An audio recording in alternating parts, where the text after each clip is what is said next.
Bonsoir à tous, bienvenue à ce troisième webinaire Kinesport dont le thème est le LCA, le ligament croisé antérieur. Merci d'être avec nous. Vous êtes 2000 inscrits et nous sommes ravis de vous accueillir. Nous ne sommes pas dans le studio habituel comme vous pouvez le constater. Nous sommes à Lyon. Nous sommes dans un centre athlétique. Et quoi de mieux que ce centre pour parler du thème du jour, centre pour le dépistage des personnes à risque, centre pour le dépistage des blessures et la prévention et du risque de récidive. Nous allons parler de ce thème avec plusieurs intervenants. C'est le principe. 3 intervenants qui vont intervenir chacun à leur tour. Puis à la fin, nous aurons un moment d'échange où des questions seront posées de vous et des questions qui pourront venir des intervenants ici présents. Le ligament croisé, on va parler à travers la chirurgie, à travers la rééducation, à travers la restandardisation et la réathlétisation. C'est pour ça que nous aurons Bertrand Sonricotet avec nous qui est chirurgien, Germain Saniel, kinésithérapeute, et nous aurons Grégory Vigne, qui est docteur en sciences du sport. Afin de ne pas perdre du temps, je vais donner tout de suite la parole à Bertrand, qui va nous parler de la chirurgie de ce ligament. Je te donne la parole, s'il te plaît. Bonsoir à tous et merci beaucoup. Je suis très honoré d'être invité à ce 3e webinaire Kinesport. C'est une formidable initiative après la période un peu difficile que l'on vient de vivre, à la fois sur le plan familial, sociétal et professionnel. En tout cas, je ne sais pas pour vous, mais pour nous en chirurgie, ce n'est pas encore reparti comme avant, ce qui nous laisse le temps de réfléchir, d'échanger avec vous. J'en profite pour vous rendre un hommage parce que je pense que les kinés en France, vous avez une formation qui est assez exemplaire. J'ai l'expérience avec des kinés de partout. Je pense qu'il vous manque probablement une partie théorique qu'a su parfaitement développer Kinesport via leur newsletter et toutes les revues de la littérature qu'ils font.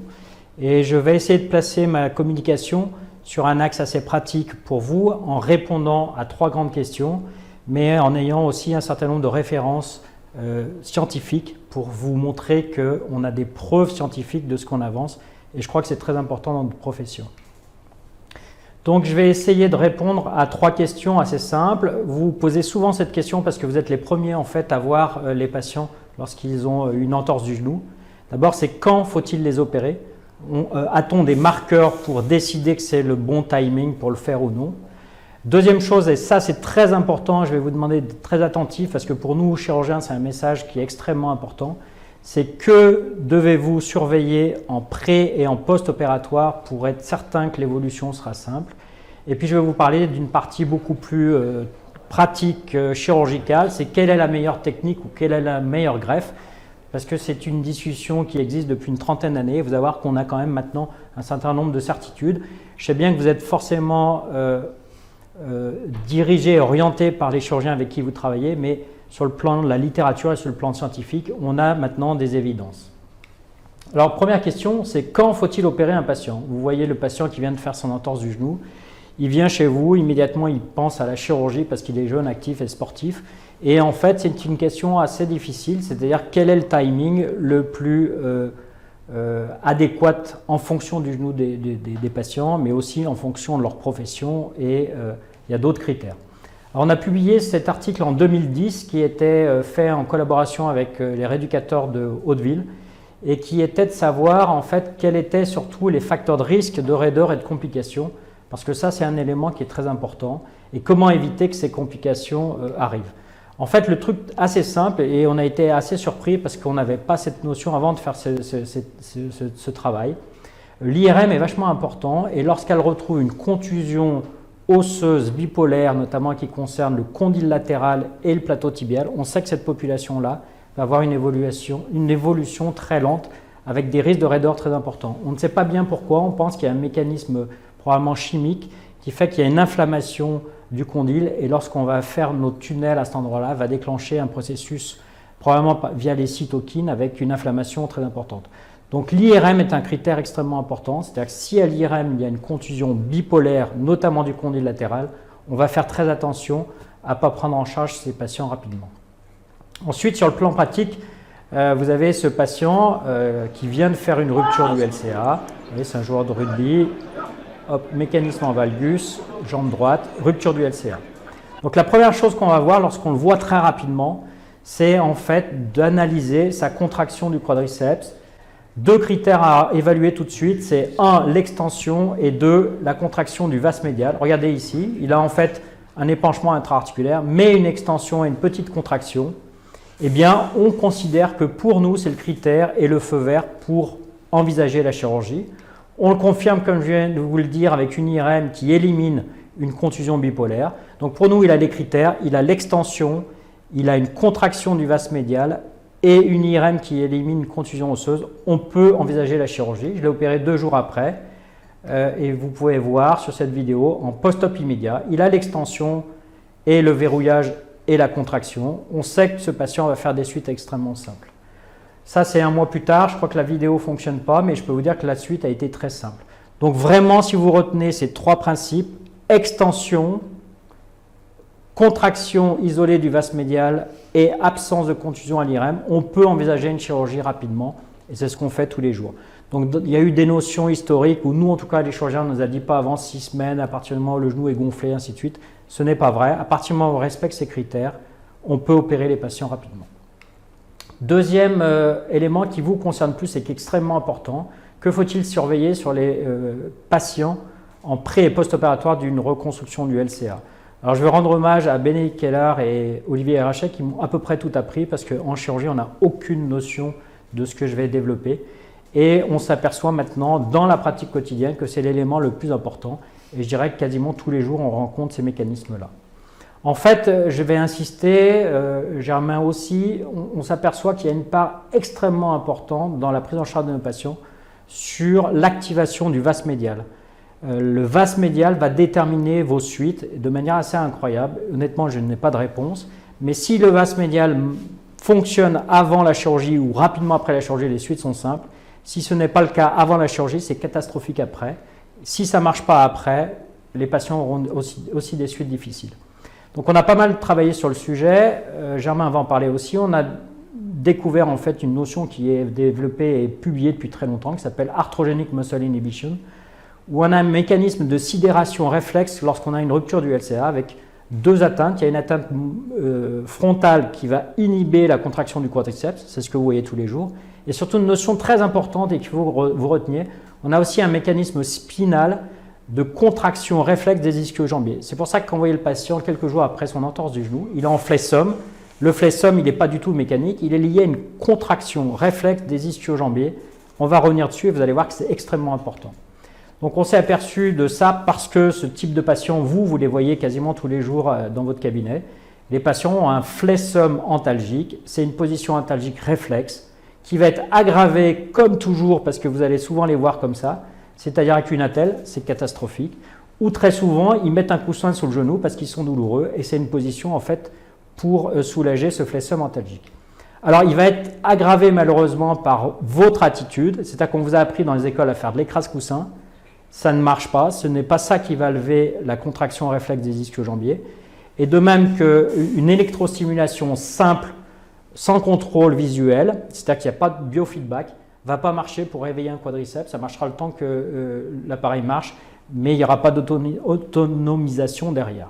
Donc en fait, il faut considérer, dès que vous voyez un patient qui a un flessum antalgique, il faut essayer d'éliminer la cause de ce flessum antalgique. Donc il y a 2 grandes familles. Le genou douloureux traumatique avec un épanchement intra-articulaire, c'est ce qui nous concerne.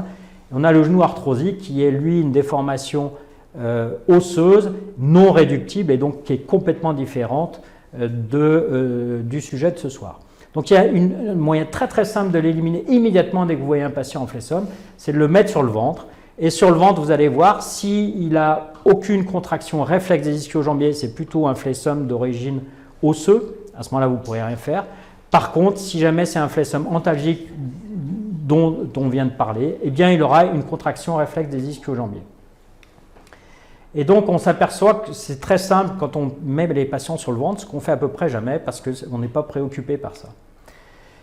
Et donc, en fait, on s'est aperçu de ça, c'est d'autant plus vrai que nous, on a beaucoup de patients qui arrivent en flessum, notamment les anses de Saul, les choses comme ça. Et quand on les met sous anesthésie générale, ils retrouvent l'extension complète. Donc, c'est bien un mécanisme réflexe, mais ça, vous pouvez le voir immédiatement.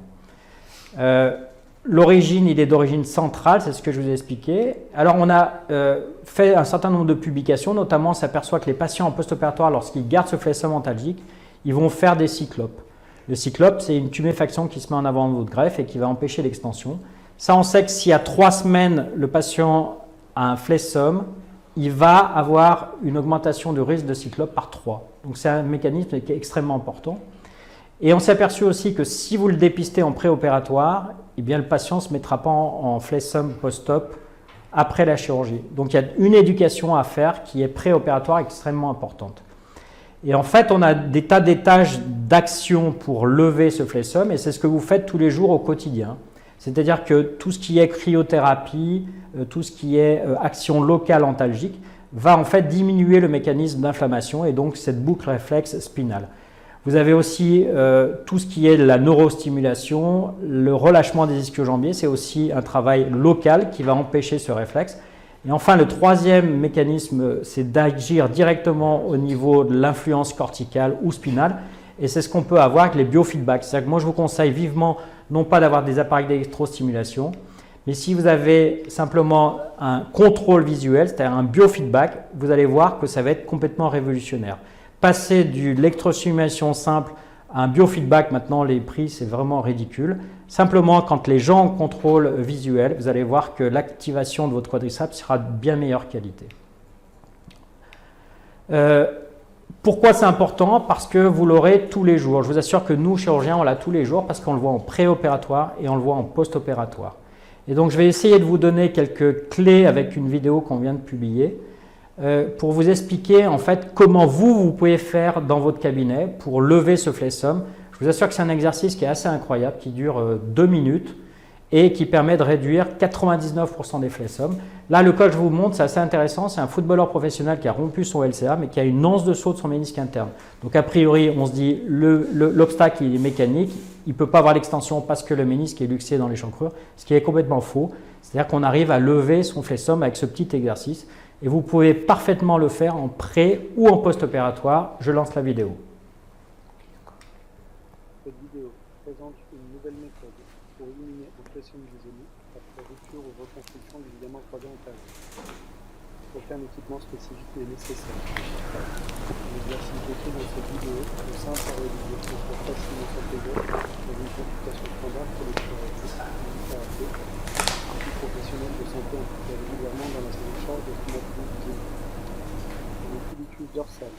Le déficit d'extension est confirmé en visualisant le déficit typique d'activation du quadriceps et l'absence de contraction du vaste médial sur le côté traumatisé en comparaison au côté sain.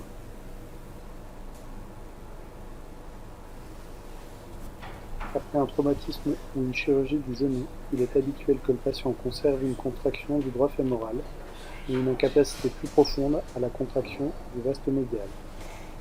En décubitus ventral, l'examen des ischio-jambiers révèle un tonus normal sur le côté sain et une forte contracture du côté blessé.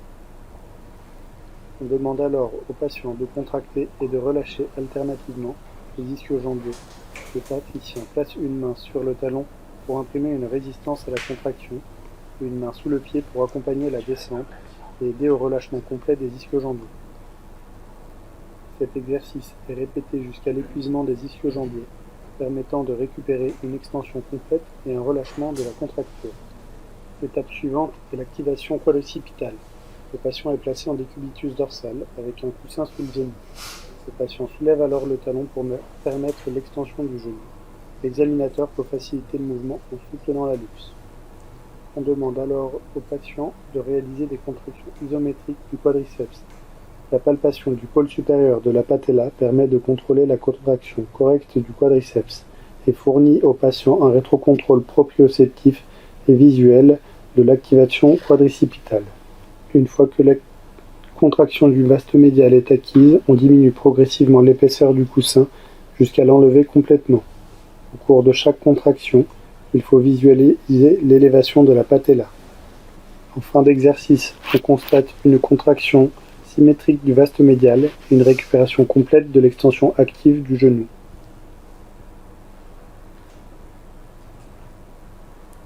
Donc voilà, c'est pas plus compliqué que ça et je vous assure, essayez de le faire dès demain, vous allez voir, c'est assez révolutionnaire et je vous assure que dans notre pratique quotidienne, c'est tous les jours on utilise ces techniques, c'est extrêmement simple et ça permet de lever les flessums quasiment immédiatement. Alors on va passer à la partie plus technique et plus chirurgicale. J'aime beaucoup en parler avec vous parce que c'est un sujet éternel, c'est un sujet déjà éternel entre chirurgiens. C'est quelle est la meilleure technique chirurgicale pour faire une reconstruction du LCA. Alors très souvent, c'est ce que je vous dis, vous êtes particulièrement influencé par les chirurgiens avec qui vous travaillez.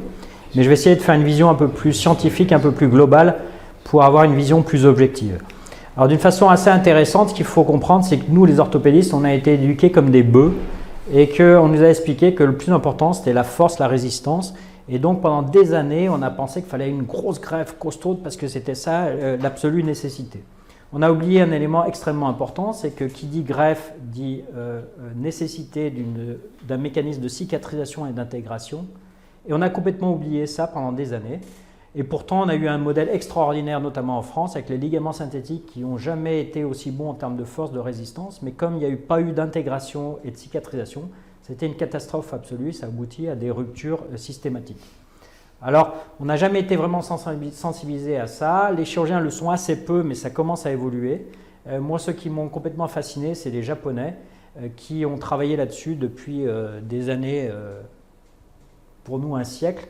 Et ce professeur-là qui est au milieu, que j'ai visité en 2008, a fait les premières chirurgies en conservant l'ensemble du LCA natif et en passant une petite greffe au milieu entre 1992 et 1997, pour vous dire le retard qu'on a.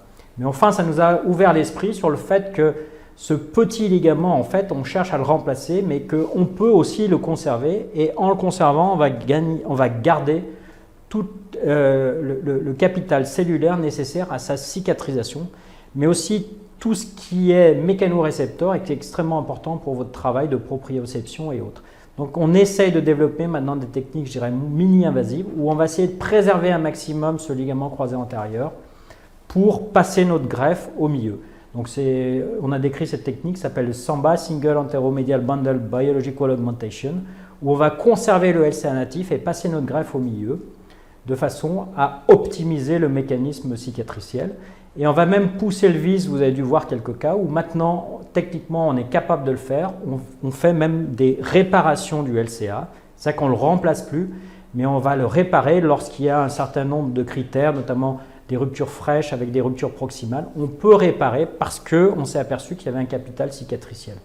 Donc on a changé un petit peu notre vision d'esprit, on a arrêté avec ces histoires de force, de résistance, pour passer, je dirais, du côté écologique de la chose en faisant plus attention à l'histologie et aux cellules.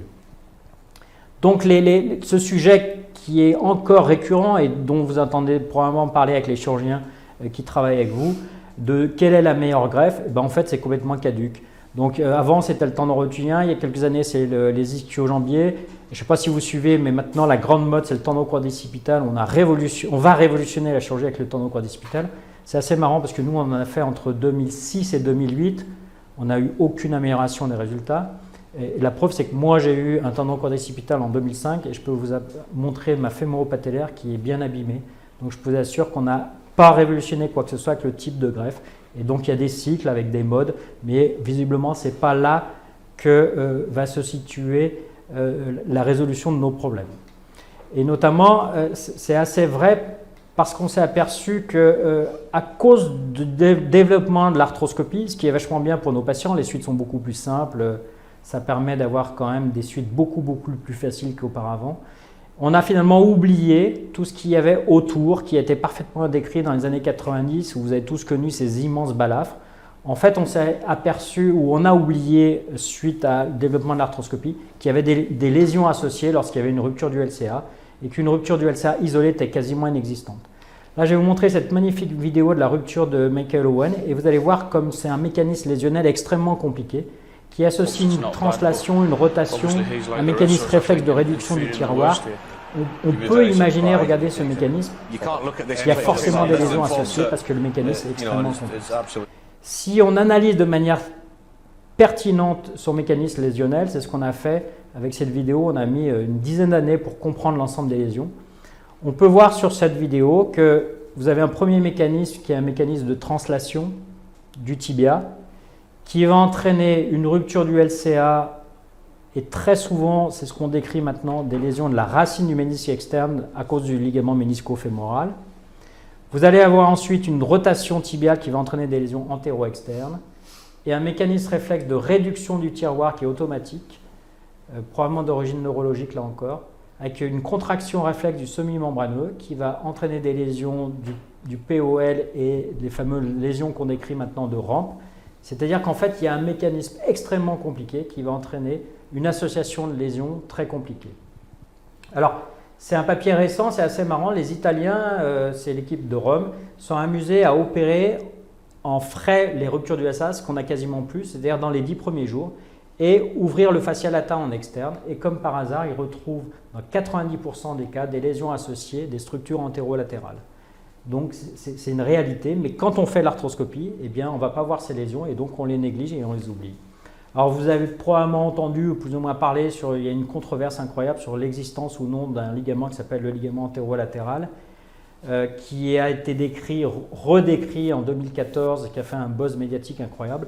Et il y a une opposition majeure maintenant dans le monde avec en gros les anglo-saxons qui disent que ça n'existe pas et les Européens qui sont beaucoup plus sensibilisés parce qu'on a l'historique du Lemaire. Vous avez tous connu ces immenses balafres externes, ça correspond à ça.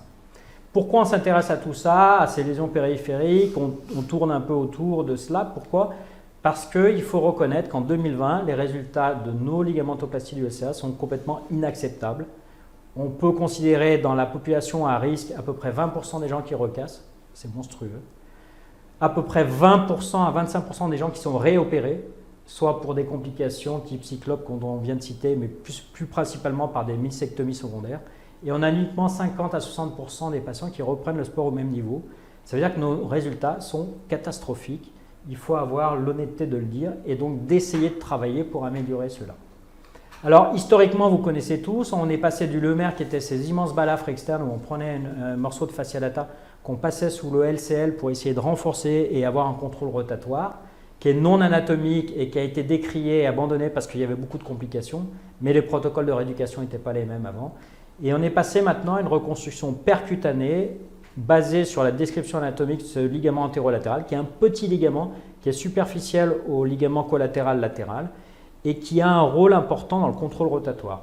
Donc nous, on s'est lancé là-dedans dans les années 2011-2012 et vous allez voir qu'on a des résultats assez surprenants, assez satisfaisants. Alors qu'en est-il de ces plasties externes? Je vous ai dit qu'elles avaient été abandonnées à cause des raideurs, des problèmes. En fait, le premier papier qu'on trouve, c'est en 91 qui montre un taux de rupture de greffe très inférieur lorsqu'on fait une plastie antérolatérale associée, puisqu'on passe de 16% à 3%. Mais je vous dis, ça a été abandonné parce qu'il y a eu des raideurs, des complications.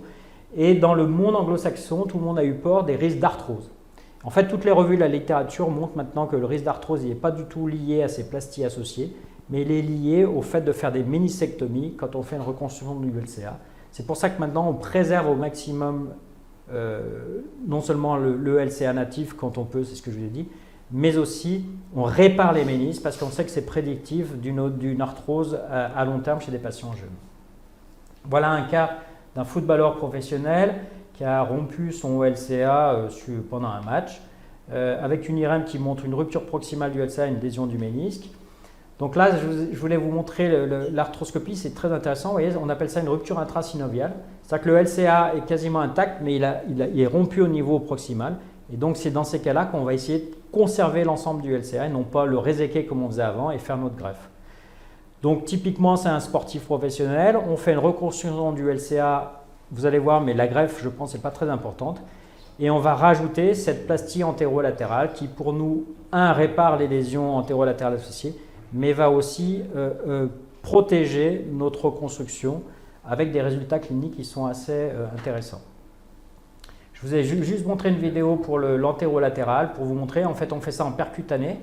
On prend le gracilis qu'on attache juste derrière l'épicondyle. On passe en sous-cutané, sous le fascia lata, avec 2 tunnels dans le tibia et on revient au niveau du fémur. Vous voyez, c'est vraiment mini-invasif par rapport aux grandes balafres qu'on faisait avant le Lemaire. Et donc, c'est la reconstruction de ce ligament antérolatéral avec des résultats qui sont intéressants. Il y a eu un certain nombre de publications récentes avec des plasties de Lemaire, donc historiques, parce que les anglo-saxons le découvrent, c'est assez marrant, ils nous font des cours sur le Lemaire. Vous allez voir que, en fait, ce n'est pas du tout la même chirurgie. On passe d'une énorme balafre où on prend un morceau de fascia lata qui a un rôle important dans le contrôle rotatoire à une technique percutanée.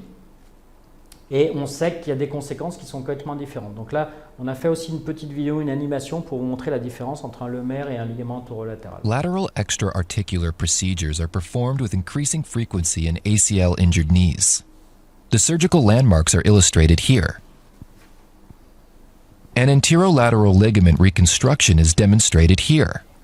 The graft is an isometric, being tight in extension, where it is able to control the pivot shift and slack in flexion, allowing physiological internal rotation and avoiding over-constraint.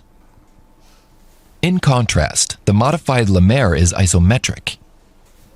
This means the graft is equally tight throughout the range of motion and therefore has a tendency to restrict physiological internal rotation in flexion.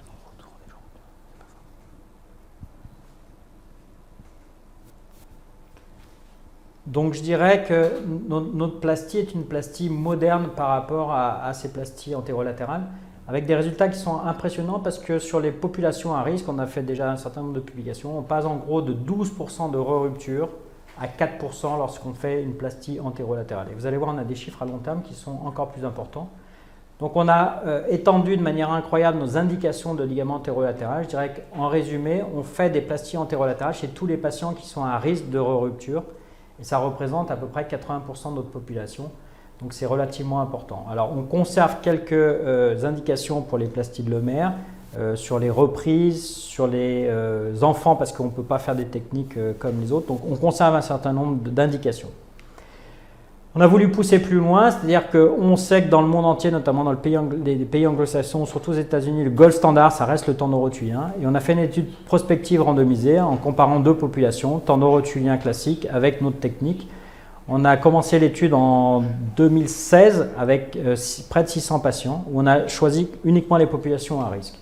Ce qu'on a démontré, c'est qu'avec la technique, avec l'ALL, on a moins de re-rupture, on a moins de complications, et on a des meilleurs résultats cliniques que le gold standard tendon rotulien. Donc, moi, je pense intimement qu'en fait, la plastie intra-articulaire n'est pas très importante, mais qu'il faut absolument faire une plastie antérolatérale. Pareil, quelle que soit la technique, je pense que c'est mieux de le faire comme on le fait parce que c'est percutané, c'est beaucoup moins invasif et agressif qu'une plastie type lomère. On vient de finir cette étude pendant le confinement où on a comparé deux groupes. Alors, on a fait une match study. Match study, ça veut dire qu'on a fait une étude appareillée. C'est qu'on a pris deux populations avec 6 critères identiques pour comparer vraiment les mêmes populations, âge, sexe, délai accident chirurgie, laxité, sport pratiqué, de façon à étudier les mêmes. Donc on avait 90 patients, on a fait une reconstruction isolée du LCA, 2 tiers ischio-jambier-sol, 1 tiers tendon rotulien, comparé avec cette plastie que je vous ai montré, avec un ischio avec une petite plastie antérolatérale. Sur les scores, au dernier recul, 9 ans de recul. Donc ça, c'est très intéressant. 9 ans de recul, aucune différence dans les scores qu'on utilise toujours, qui sont des scores qui n'ont pas une valeur très importante. Quelques scores en faveur de la plastie antérolatérale sur la douleur et sur la vie quotidienne, pas très important non plus. Par contre, ce qu'on a découvert, et ça c'est une bombe, c'est-à-dire que dans notre population avec une plastie isolée du LCA, donc je vous ai dit, il y avait tendon rotulien ischio, donc quelle que soit la greffe, 16% recasse à 9 ans de recul, contre 3,5% lorsqu'on fait une plastie antérolatérale. Et regardez cette courbe de Kaplan-Meier qui est vachement intéressante, c'est-à-dire qu'en rouge, c'est la courbe de survie avec la plastie antérolatérale. On a l'impression que c'est continu, que ça ne bouge plus, alors que dans l'autre groupe, il y a une dégradation progressive avec de nouvelles re-ruptures.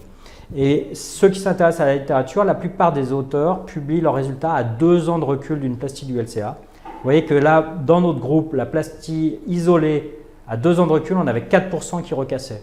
4%, c'est fantastique. Regardez 9 ans après, c'est une catastrophe absolue. Donc heureusement, il y a eu des tas d'autres publications au Japon, au Brésil, en Corée qui valident à chaque fois des meilleurs résultats cliniques et un taux de rupture plus faible lorsqu'on fait une plastie associée du ligament antérolatéral. Donc en résumé, la chirurgie du LCA a beaucoup évolué au cours de ces dernières années. On fait beaucoup plus attention maintenant à la biologie qu'à la résistance de la greffe qui nous a bercé et tout le monde vous parle encore de résistance, choses comme ça, mais c'est plus vrai, c'est démontré. La prise en charge, elle est beaucoup plus attentive sur les lésions associées. On est obsédé par les lésions méniscales parce qu'on sait que c'est le lit de l'arthrose, donc on essaye et on se bat pour les réparer.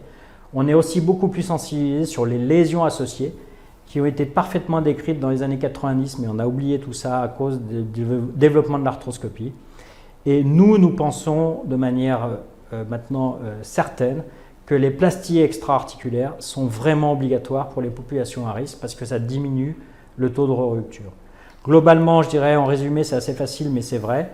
Nous développons la chirurgie à la carte où on va s'adapter en fonction du sport, de l'âge, du facteur de risque. Et on ne fait plus une chirurgie standard, mais on a des tas de chirurgies possibles avec des grands messages, je veux dire réparation des ménisques, plastie antérolatérale. C'est les 2 messages, je dirais, en 2020, qui sont les messages modernes de nos plasties actuelles. Merci de votre attention. Merci Bertrand, merci pour cette précision. Je retiendrai cette précision concernant la chirurgie, mais concernant la rééducation et nous tous, et à vous tous. En particulier, bon, vous avez retenu qu'il va falloir revendre nos coussins et en particulier nos appareils d'électrothérapie. C'est jamais facile une rééducation en ligamentoplastie, mais comme quand tu nous donnes des clés importantes comme ce fameux flexum qu'il faut chercher à réduire et la façon de le faire, ça peut tout de même faciliter la chose. Concernant la rééducation, je vais donner maintenant la parole à Germain qui va nous donner davantage d'informations peut-être sur ce thème. À toi la parole.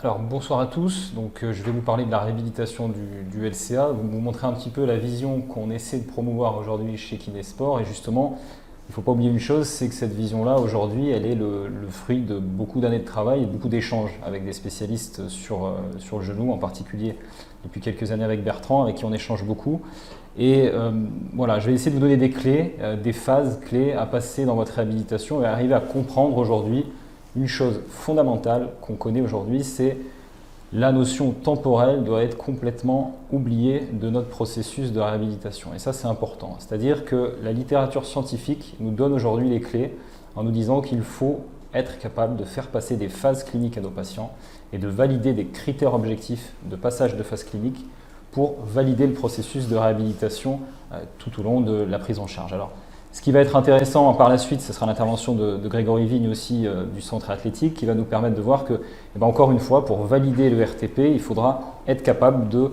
proposer à notre patient des critères objectifs de passage.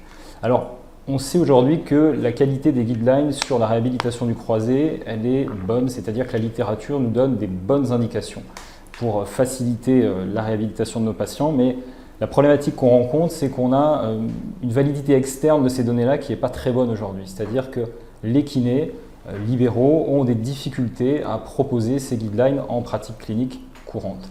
Donc l'objectif, c'est d'être capable aussi d'avoir un petit peu un consensus entre tous les physios. Alors la littérature parle de consensus international.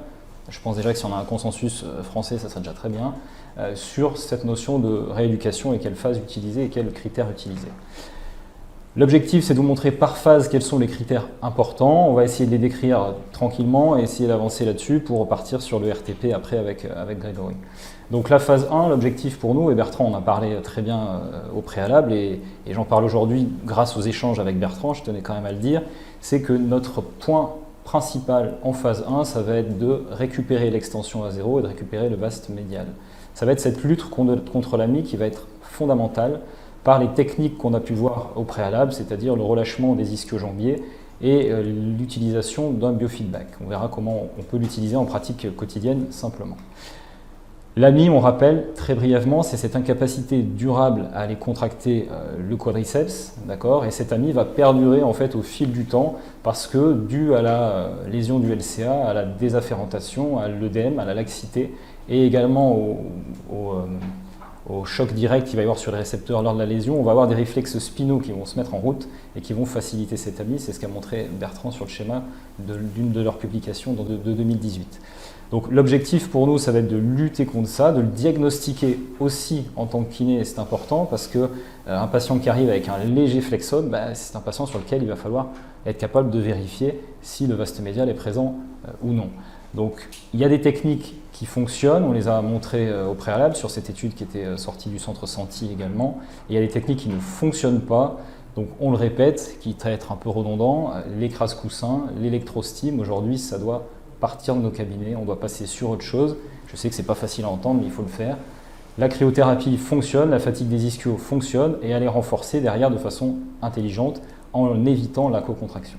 On le verra de façon pratique. Alors j'ai remis les images de la publication de de Bertrand et collaborateurs en 2018 qui nous remontre les mêmes éléments, comment le diagnostiquer, c'est-à-dire ce flexum de genou qu'on va retrouver en post-op immédiat, si on n'a pas eu le patient en préopératoire. Faire attention aussi, j'insiste, quand on a tendance à vouloir faire verrouiller nos patients au niveau quadricipital, de se méfier du verrouillage par le droit fémoral, qui n'est pas un vrai verrouillage du genou, qui est une compensation, d'aller fatiguer les ischio-jambiers quand ils sont hypertoniques, ce réflexe de flexion que l'on va avoir, et derrière, réintégrer le VM de façon optimale. Pour le réintégrer de façon optimale, il y a différentes techniques qui sont assez simples. Il y a les contractions flash, les remontées de rotule, les contractions tenues et l'utilisation du biofeedback. Le biofeedback, ça va permettre au patient de réintégrer et d'avoir un retour direct sur sa contraction du vaste médial. Est-ce que la contraction est correcte? Est-ce que la contraction est efficace? Ou est-ce qu'elle n'est Attention, pas d'ischio. Alors, Bertrand a montré un appareil de biofeedback qui fonctionne très bien. Il y en a d'autres qui existent et qui nous permettent aussi, et ce qui est intéressant, d'avoir un retour sur la contraction éventuelle des ischios associés. C'est-à-dire qu'on peut avoir la contraction du VM plus vérifier qu'on a vraiment un relâchement des ischios en même temps. Parce que c'est ça qui va être important, c'est que le patient soit capable de ne pas contracter les ischios en même temps, de ne pas contracter le grand fessier et de ne pas contracter non plus le TFL. Dans cette phase 1, ça sera notre objectif principal avec marche correcte en déroulant bien le pas sur un genou qui se verrouille correctement. Et on va incrémenter petit à petit la difficulté en demandant un travail excentrique du quadriceps sans aucune compensation et avec au préalable, debout également, une contraction du vaste médial. Debout, c'est pareil, sur des exercices aussi simples, vous pouvez avoir un retour grâce au biofeedback qui est possible pour voir si votre patient verrouille bien avec le vaste médial. Remonte. Alors, pour chaque phase, on a des objectifs, des indicateurs qui vont nous permettre de vérifier si la phase se passe bien. Alors en phase aiguë, on a cette notion de flexum qui est importante. On a aussi la notion d'un genou qui peut être complètement inflammatoire, qui peut être complètement œdémacié. La notion de fièvre aussi, qui est une notion intéressante et importante en post-op immédiat, en particulier chez l'athlète. Bertrand avait sorti un papier justement sur le risque d'arthrite septique chez les patients qui faisaient de la fièvre en post-op immédiat. Et on a des critères de passage pour la phase 2. Ces critères-là, c'est la récupération du vaste médial, l'extension à zéro et la marche avec canne béquille et après sans canne béquille, sans compensation et surtout sans flexeur. En phase 2, donc on avance petit à petit, j'insiste, voilà, le passage des phases doit être validé par des critères. Ça ne doit pas se faire sur la notion temporelle et ça ne doit pas se faire sur des notions subjectives. En phase 2, on va avoir 3 éléments fondamentaux. Le renforcement musculaire intégré, on va en parler, comment faire un renforcement musculaire intelligent. Ça, nous, alors chez les chirurgiens, on a un débat sur le type de greffe. Nous, chez les kinés, on a toujours ce débat du quel type de renforcement, quel type de charge, pourquoi. On va voir qu'il faut réagir de façon un peu plus, on va dire, intelligente, avec un peu plus de recul. La notion de contrôle du tronc, qui est fondamentale, on va le voir pourquoi tout de suite après. Et puis derrière, c'est l'augmentation de la charge de travail de façon cohérente, de façon précautionneuse et rationnelle. Alors pourquoi le tronc va nous intéresser particulièrement? Parce que depuis 2012 et les premiers travaux de Greg Meyers un petit peu sur le sujet, on sait qu'on a un lien mécanique qui existe aujourd'hui dans la gestuelle entre l'inclinaison du tronc et la lésion du LCA. Je m'explique rapidement, quand j'ai un sujet qui fait une réception de saut ou un changement de direction, quand il a le pied fixe au sol, s'il a une inclinaison du tronc du côté de l'appui, il va s'engendrer en fait un mécanisme biomécanique d'un moment d'abduction trop important au niveau de la hanche qui tente à être équilibré par un moment d'adduction des adducteurs et qui va entraîner par la suite une augmentation du valgus dynamique du genou et de la rotation interne de ce dernier. Résultat, ce qui va se produire, c'est que la force de réaction au sol en fait change d'orientation. Et l'orientation de cette force de réaction au sol vient directement impacter le pivot central et en particulier le LCA. Des études intéressantes nous ont montré quoi? 3 éléments qui me semble intéressant de proposer aujourd'hui, c'est que malgré le fait qu'on valide des RTP, souvent, on a des sujets qui demeurent avec des problématiques d'inclinaison du tronc, c'est-à-dire qu'ils ne sont pas capables de gérer leur tronc à vitesse rapide ou dans des mouvements gestuels sportifs assez simples. Cette étude-là a été sortie il y a 1 an, il me semble, qui montrait que les sujets augmentaient leur rigidité du tronc à l'appui lors de la course à pied et qui venaient incliner en fait leur centre de masse, leur tronc, du côté de l'appui pendant la course et que c'était un mécanisme protecteur. Le problème, c'est que ce mécanisme protecteur est aussi un mécanisme derrière qui peut augmenter la susceptibilité au risque de lésion. D'autres études sur des jeunes athlètes qui ont encore une fois validé leur retour sur le terrain ont montré sur des tests de single leg landing très simples que ces sujets-là augmentaient leur instabilité du tronc du côté de l'appui à la réception de saut. D'accord ? Donc ça veut dire que la validation du RTP ne veut pas dire qu'aujourd'hui tous les critères sont forcément corrects. Et donc en phase 2, ça va être très important pour nous d'aller chercher ce contrôle du tronc optimal, parce qu'effectivement, si on ne gère pas le tronc de la phase de take-off jusqu'à la réception de saut, si on a une inclinaison même à mi-vol, ce qu'a montré cette étude-là, on va avoir derrière un impact trop important sur le croisé, sur la plastie, et puis à terme sur le risque éventuellement de récidive. Donc engager le transverse, travailler sur les muscles profonds du tronc et favoriser une gestion du tronc optimale, ça sera un des objectifs de la phase 2. L'autre, ça va être le renforcement musculaire intégré. Alors je ne vais pas passer trop de temps là-dessus, pour moi ça reste un peu un faux débat, les aspects de renforcement, je vais m'expliquer après. Nous, ce qu'on préconise, c'est très simple, c'est-à-dire il faut avoir un renforcement progressif selon des phases cliniques en respectant des critères très simples. C'est-à-dire qu'on va incrémenter la charge au fil du temps en fonction du patient, en fonction de comment réagit le genou à la charge qu'on va imposer. Et on va aller jusqu'à la charge lourde en fin de phase de réhab, c'est-à-dire qu'on va être sur le retour au terrain.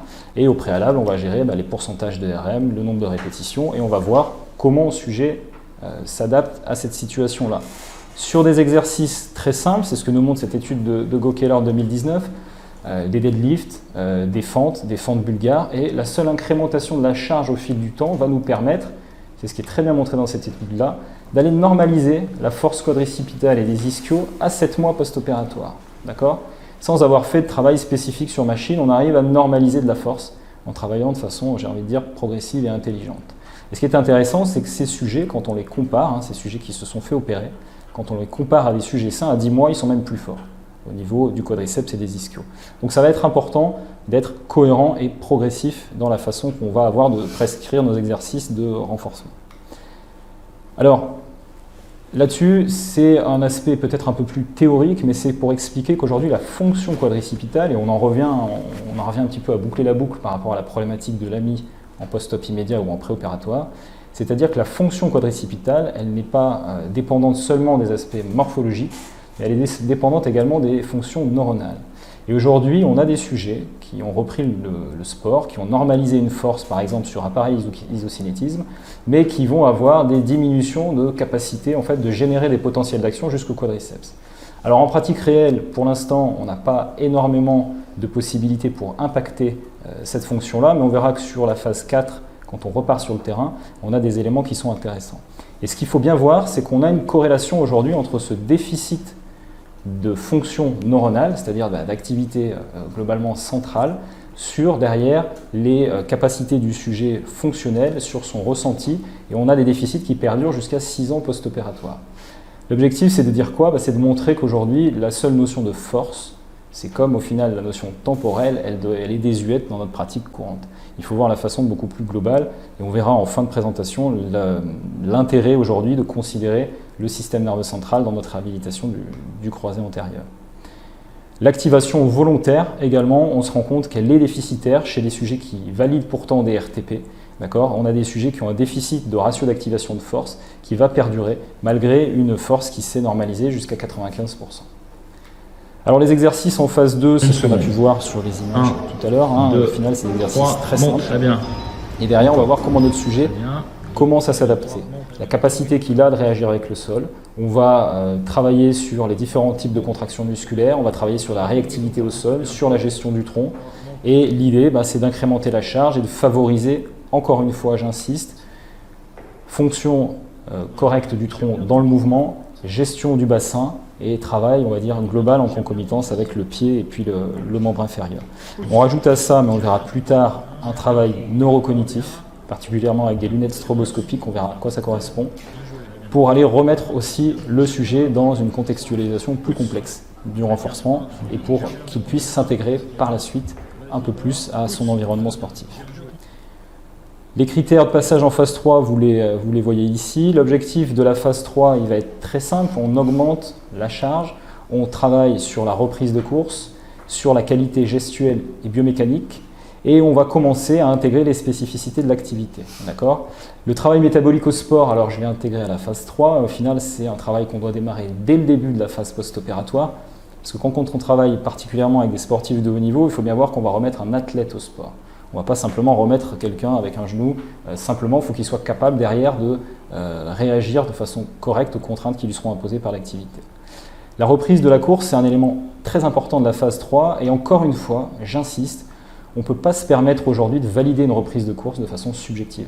On doit se baser sur des critères objectifs. Aujourd'hui, il y en a 7 qui ont été décrits par Alexandre Rimbaud en 2018, qui nous montrent qu'il faut qu'on ait un patient qui soit avec une douleur inférieure à 2 sur 10, qu'on ait une symétrie au niveau des amplitudes articulaires, qu'il faut une symétrie de force isométrique par rapport au côté contralatéral. Pareil sur la notion d'index de symétrie de membre supérieur à 70% par rapport au côté contralatéral sur un single leg up test, et une diminution, une capacité au single leg squat de ne pas avoir de valgus dynamique de genou. Une fois qu'on valide ces critères, on valide le retour à la course. Donc encore une fois, on voit que la notion temporelle, au final, aujourd'hui, on s'en préoccupe plus du tout, et en particulier pour ce type d'élément-là. Alors, l'autre élément important en phase 3, c'est la normalisation biomécanique. On sait aujourd'hui qu'on a des différences biomécaniques chez les sujets, ça a été montré par les équipes de Franklin Miller à Dublin, qui nous montrent que jusqu'à 9 mois post-opératoire, sur des sujets qui ont validé le RTP, on a des différences biomécaniques sur les réceptions de saut, sur le saut en lui-même et sur les changements de direction. D'accord ?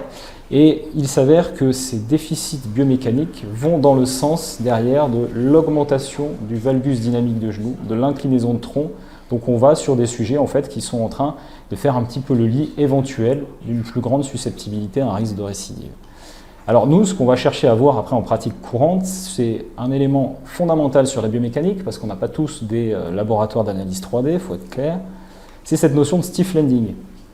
Très bien décrite dans la littérature, très simple à analyser avec un smartphone. Vous faites faire un single leg up test à votre patient, vous l'analysez en sagittal, vous regardez la réception de saut, et le stiff landing, c'est quoi en fait? C'est l'incapacité que les sujets ont, jusqu'à 9 mois post-opératoire, voire plus, d'amortir correctement sur leurs genoux. Ça a été décrit par Enda King sur l'incapacité en fait, du quadriceps à gérer cette force excentrique qui lui est imposée. Et les sujets, en fait, qu'est-ce qu'ils font? Ils fléchissent plus sur leurs genoux quand ils réceptionnent le saut. Ils viennent antérioriser le tronc et ils viennent en fait réduire le bras de levier du quadriceps tout simplement en rapprochant leur centre de masse du point d'application de la force.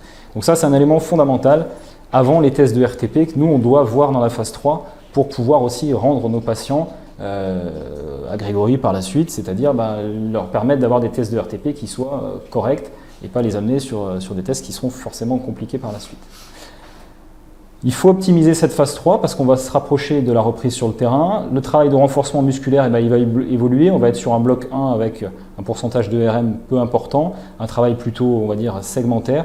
Et le bloc 2, on va augmenter la charge et puis avoir un travail multisegmentaire, ce que nous a montré Della Vida en 2019 en particulier. Et derrière, le fitness reconditioning, j'insiste énormément sur les kinés qui prennent en charge des sportifs et les sportifs de haut niveau en particulier. C'est un élément fondamental. D'accord, travailler la capacité aérobie, revenir travailler la capacité lactique, repermettre au sujet derrière d'aller travailler sur le terrain correctement avec les prep physiques et l'ensemble du staff, c'est un élément fondamental. Les critères de passage, encore une fois, vous les avez ici, ils sont très simples, ils sont objectifs et nous permettent de valider cette phase 4. Cette phase 4, c'est cette phase de ce qu'on appelle on-field rehabilitation, c'est-à-dire le retour sur le terrain, le travail de la force explosive, l'intégration de la fatigue, qui est un élément important, qui a un impact sur la gestuelle, et puis la continuité du travail de renforcement intégré, du travail métabolique spécifique au sport. Ce papier-là, qui était sorti l'année dernière par Buckthorpe, était intéressant parce qu'il nous expliquait qu'on avait 5 points aujourd'hui qui sont beaucoup oubliés dans la réhabilitation standard. Ces points-là, c'est qu'on se retrouve avec des sujets souvent qui ont un déficit de performance neuromusculaire explosive. C'est-à-dire qu'on a des sujets qui normalisent leur force jusqu'à 95%, 97% par rapport au côté contralatéral, et qui ont un déficit d'activation, de ratio d'activation sur les 100 premières millisecondes, d'accord, quand on fait des analyses, et c'est ce qu'il nous a montré sur cette étude-là, jusqu'à 30% des sujets qui ont ces déficits-là. Ça, c'est grandement problématique quand on essaie de le mettre en corrélation avec quand le LCA va se rompre dans l'activité. Dans le sport, c'est bien sûr ces premières millisecondes de contraction où il faut être optimal sur on va dire le contrôle dynamique du genou. La qualité du mouvement, on n'y revient pas, on en a parlé au préalable. L'influence de la fatigue aussi, c'est un élément qu'on a tendance un petit peu à oublier. La spécificité au sport, et puis derrière, quel est le profil de mon patient, quel sport il fait et quelles sont les demandes relatives à l'activité. Ce papier-là de 2018 nous montrait également que quand on mesurait à un temps donné sans fatigue des sujets sur un test de RTP simple, on avait un LSI qui était supérieur à 95%, et quand on le faisait après fatigue, on avait des courbes en fait, qui s'écartaient et des sujets qui ne validaient plus leur LSI supérieur à 90%. Donc l'influence de la fatigue est un élément important à prendre en compte en rééducation. L'optimisation de la FAT4, ça va être d'aller travailler spécifiquement ces 5 éléments, combiner le on-field rehabilitation, le travail en salle et puis le reconditioning de notre sportif. Gérer également la charge avec tous les éléments qu'on peut connaître aujourd'hui, même si on en connaît les limites, c'est-à-dire la variabilité cardiaque, tout ce qui est échelle RPE, et puis derrière remettre en place le travail technique et le travail tactique spécifique à l'activité. Alors je ne vais pas développer plus que ça les notions de RTP, je laisserai Grégory le faire tout de suite après moi, parce que c'est l'objectif aussi de cette soirée, c'est de montrer qu'on peut être tous complémentaires jusqu'au retour terrain. Moi, ce que j'aimerais que les kinés, en tout cas, qui nous suivent sur Kinesport aient à l'esprit aujourd'hui, c'est qu'on n'a que 23% des patients qui passent des tests de RTP pour le valider. Ça veut dire que, on a 77% des patients qui vont sur le terrain et on ne sait pas sur quels critères on se base. Et ça, c'est un grand problème, je laisserai Grégory en parler. On sait aujourd'hui qu'on a une augmentation du risque de re-rupture si les sujets ne valident pas des critères de RTP. Au final, le message de la soirée sur le RTP, et on va le voir avec Grégory, c'est faites passer des tests de RTP, c'est fondamental.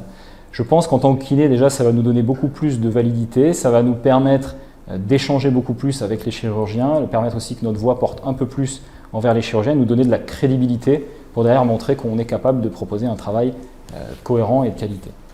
Alors je terminerai quelques minutes sur un élément qui pour moi est très important aujourd'hui sur la réhab du croisé et qui est grandement oublié par mes connaissances et sur lesquels on commence à aller un petit peu plus depuis on va dire 2-3 ans, c'est le système nerveux central et la réhabilitation du LCA.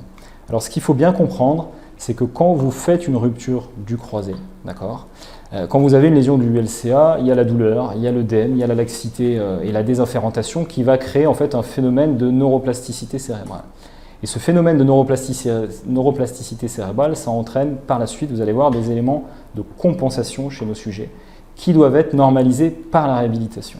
Et les études de Dustin Grooms, qui a démarré ces études-là en 2015 particulièrement, nous montrent, grâce à l'IRM fonctionnel, aujourd'hui, sur le degré d'oxygénation cérébrale sur des mouvements très simples, qu'on a une modification d'activation cérébrale pour permettre le mouvement. C'est-à-dire qu'avant votre lésion du ligament croisé antérieur, vous êtes sur une stratégie qui est une stratégie sensorimotrice, proprio-sensorimotrice, et vous allez switcher, après votre lésion du croisé, sur une stratégie qui devient visuomotrice.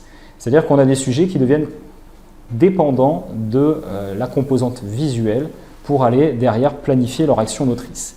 Et la question qu'on peut se poser, c'est est-ce qu'on a une augmentation du risque de récidive qui est due à ça? Aujourd'hui, on ne peut pas conclure avec la littérature, mais on peut se poser la question. Et l'objectif de la prise en charge en 2020 du croisé pour les thérapeutes, pour les kinés, c'est d'avoir une approche beaucoup plus dynamique et de mettre dans cet entonnoir-là le sujet, l'environnement et la tâche motrice pour aller travailler dans tout le spectre sensorimoteur possible. Alors qu'est-ce qu'on en fait? Parce que c'est bien beau de théoriser, mais il faut aussi donner des éléments pratiques. Qu'est-ce qu'on en fait réellement en réhabilitation? Qu'est-ce qu'on propose?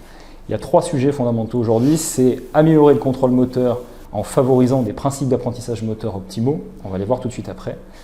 Retravailler sur cette notion de repondération sensorielle, d'accord, c'est-à-dire que votre cerveau prend énormément d'informations issues de la périphérie, et ces informations vont avoir un poids plus ou moins important pour favoriser l'acte moteur.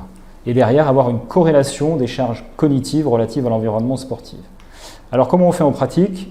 Pour favoriser le contrôle moteur, on va demander à notre sujet d'avoir plus une focalisation externe du mouvement. D'accord? Si vous contraignez votre patient en lui donnant trop d'indications sur le placement de son genou, sur le fait qu'ils doivent amortir, sur le fait qu'ils ne doivent pas avoir de valgus dynamique, particulièrement, vous le voyez sur ces photos, qui sont des études de Go-Keller qui datent de 2018, quand vous demandez au sujet, au lieu de réceptionner en amortissant, d'aller toucher des plots en amortissant, il est sur une focalisation externe, c'est ce qui libère le cortex moteur. Et vous avez des IRM fonctionnels qui vous montrent le degré d'oxygénation cérébrale en fonction du focus qui est proposé. Et en fait, quand vous proposez un focus externe, c'est ce qu'on voit sur l'image avec la flèche jaune, vous avez une libération du cortex moteur qui fait que le sujet va pouvoir appréhender, avoir plus d'informations issues de la périphérie pour derrière avoir un acte moteur plus précis et donc un focus attentionnel moins important sur l'aire motrice. La repondération sensorielle, on sait aujourd'hui qu'on a des sujets qui deviennent dépendants de la vision post-croisée, d'accord ? Et on peut être quand même assez content et fier aujourd'hui de voir que les chirurgiens, et particulièrement Bertrand, depuis des années s'intéressent justement à ces aspects proprioceptifs, biologiques, en essayant d'aller préserver au maximum le croisé. Si les chirurgiens font cet effort-là, on doit le faire nous aussi en rééducation. Et nous, la repondération sensorielle, c'est de dire, ok, on a des sujets qui sont dépendants et qui deviennent dépendants du visuel, donc il va falloir restimuler le système proprioceptif et le système sensoriel. Et on a des lunettes qui existent aujourd'hui, hein, qui peuvent être achetées en France, qui sont vendues aux États-Unis, qui sont appelées des lunettes stroboscopiques. Et sur la vidéo, vous voyez ce que le sujet va voir quand il va utiliser ces lunettes. L'objectif, c'est quoi? C'est d'obstruer l'entrée visuelle, désorganiser l'entrée visuelle pour que le sujet travaille avec les feedbacks proprioceptifs et sensoriels. Et ce qui est très intéressant là-dedans, par rapport à ce qu'on peut utiliser des fois en pratique courante, c'est-à-dire fermer les yeux ou autre, c'est que là, on va pouvoir faire des tâches motrices complexes. On va pouvoir se rapprocher de l'activité réelle et on va pouvoir travailler avec ça sur le terrain. Le dernier élément, c'est la réalité virtuelle, qui est un élément qui se développe depuis plusieurs années pour d'autres types de choses, pas spécialement pour la rééducation, mais depuis 2-3 ans, on en a de plus en plus dans la rééducation. L'objectif, c'est quoi? C'est de remettre le patient dans son contexte. D'accord? Donc là, vous avez une vidéo d'une réalité virtuelle Special Soccer, qui s'appelle RedZill, qui est un de nos partenaires, qui va permettre à l'athlète de retravailler très rapidement sur un environnement qu'il connaît, c'est-à-dire une prise d'information, une prise de décision sur un acte moteur spécifique et qui permet d'aller recontextualiser beaucoup plus sa réhabilitation. Donc ça, c'est typiquement le type d'exercice qu'on va pouvoir mettre en place dès la phase 3, avant le OFR, voire même en fin de phase 2, quand le sujet il a un contrôle neuromusculaire qui est correct, quand il ne prend pas de risque, on arrive derrière à recontextualiser la réhabilitation, c'est un élément très intéressant. Et l'autre élément quand même qu'il faut bien mettre en exergue, c'est qu'aujourd'hui, on sait que quand des sujets utilisent ce type d'appareil, quand on les teste derrière, particulièrement sur le valgus dynamique, on a des réductions de valgus dynamique sur ce type d'utilisation d'appareil. Alors, ça reste aujourd'hui un petit peu nouveau, j'ai envie de dire, mais ça le sera de moins en moins dans quelques années. Il y a des papiers qui sortent de plus en plus sur quand utiliser ces nouvelles technologies et quand utiliser, on va dire, ces éléments-là en réhabilitation. Et ben, c'est dès la phase post-opératoire. Donc dans la phase 1, quand on est en train de rechercher notre VM et l'extension à 0, ça ne nous empêche pas par la suite de mettre notre sujet. On a des appareils de réalité virtuelle aujourd'hui qui existent, comme l'Oculus Quest en particulier, qui vont permettre d'aller retravailler le système proprioceptif sans prendre aucun risque. D'accord ? Le sujet est sur la table et il est mis dans un environnement de réalité virtuelle avec des exercices à réaliser qui sont très simples. Et plus on va avancer dans la rééducation, plus on va pouvoir intégrer la notion de focus externe, plus on va pouvoir intégrer en fin de phase 3 les lunettes stroboscopiques pour aller enlever cette dépendance visuelle, et après sur le return to play, tout ce qui est éléments non anticipés, lunettes stroboscopiques et pourquoi pas réalité virtuelle Special Soccer.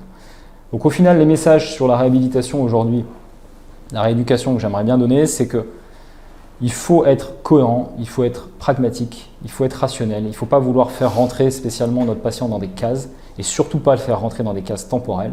Il faut s'adapter à notre sujet, il faut prendre en compte les remarques qu'il va nous donner tout au long de la rééduque et nous respecter des critères par phase, être objectif dans ce qu'on va proposer, lutter contre la mie en post-opératoire immédiat, aller retrouver ce vaste médial, j'insiste, c'est fondamental.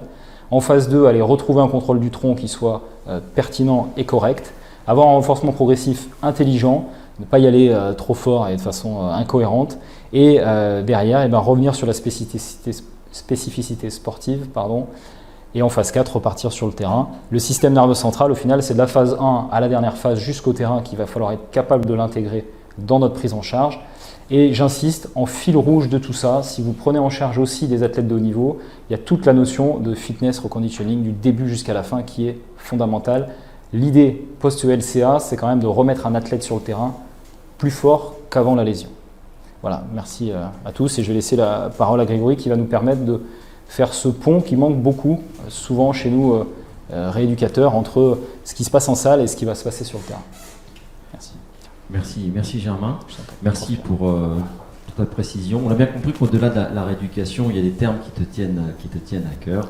Chaque thérapeute doit garder sa singularité, bien évidemment, mais il y a des consensus et des critères objectifs qu'on se doit de respecter aujourd'hui pour optimiser la rééducation, l'adaptation avec une progression. Ensuite, parfois un idéal pour un patient qu'on se met en tête, mais oui, il faut s'adapter à l'état du patient. On a bien compris aussi que le mouvement se passait dans le corps mais dans la tête, mais avec aussi une démarche spécifique et devient de plus en plus futuriste et ça c'est très intéressant. Puis le dernier terme, c'est la complémentarité et la transversalité. On a bien compris que vous étiez complices et vous travaillez ensemble. Et la complémentarité, on va la voir maintenant avec Grégory. Chirurgie, rééducation, réadaptation, réathlétisation. Et c'est Grégory qui va nous en parler. Bonsoir à toutes et à tous. Alors tout d'abord, je tiens à vous remercier de l'invitation et nous sommes très heureux de vous accueillir à l'intérieur de nos locaux chez Réathlétique. Et les travaux que je vais vous présenter, ça va être la collaboration que nous avons mise en place depuis plusieurs années avec le Centre orthopédique Santi, avec Bertrand, les différents chirurgiens et différents médecins qui pratiquent au sein du centre. Donc tout d'abord, il fallait faire une revue de la littérature et c'était de voir un petit peu quels étaient les éléments qui sont utilisés actuellement pour autoriser le retour au sport. Alors dans la littérature, on a un article qui est sorti en 2019 qui va récapituler un petit peu 4 grands thèmes ou 4 éléments qui vont permettre d'autoriser ce retour au sport. C'est les examens cliniques, habituellement, les délais temporels, les tests de force et des tests fonctionnels. Et parfois l'utilisation aussi de critères complémentaires. Donc quand on s'intéresse au délai temporel, même s'il faut s'en affranchir, pour l'instant, c'est l'élément que l'on va le plus retrouver dans la littérature, sur lequel en tout cas on va le plus s'appuyer pour déterminer le retour au sport.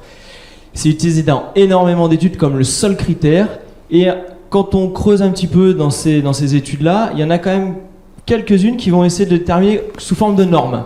Mais autrement, on s'appuie dessus sans définir de normes au préalable. Donc il y en a quelques-unes qui vont dire on va reprendre entre 6 et 12 mois, et il y en a certaines qui vont s'adapter aussi en fonction du type de sport pratiqué, c'est-à-dire 4 mois par exemple pour les sports de non-contact et 6 mois pour les sports de contact.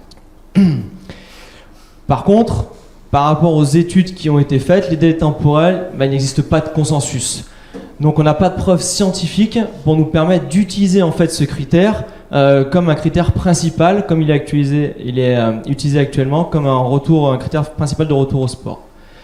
Ensuite, quand on va s'intéresser aux différents tests de force, alors ils vont être maintenant utilisés dans la plupart ou dans au moins 40% des études comme on peut le voir. La grande majorité d'entre elles vont utiliser l'isocinétisme.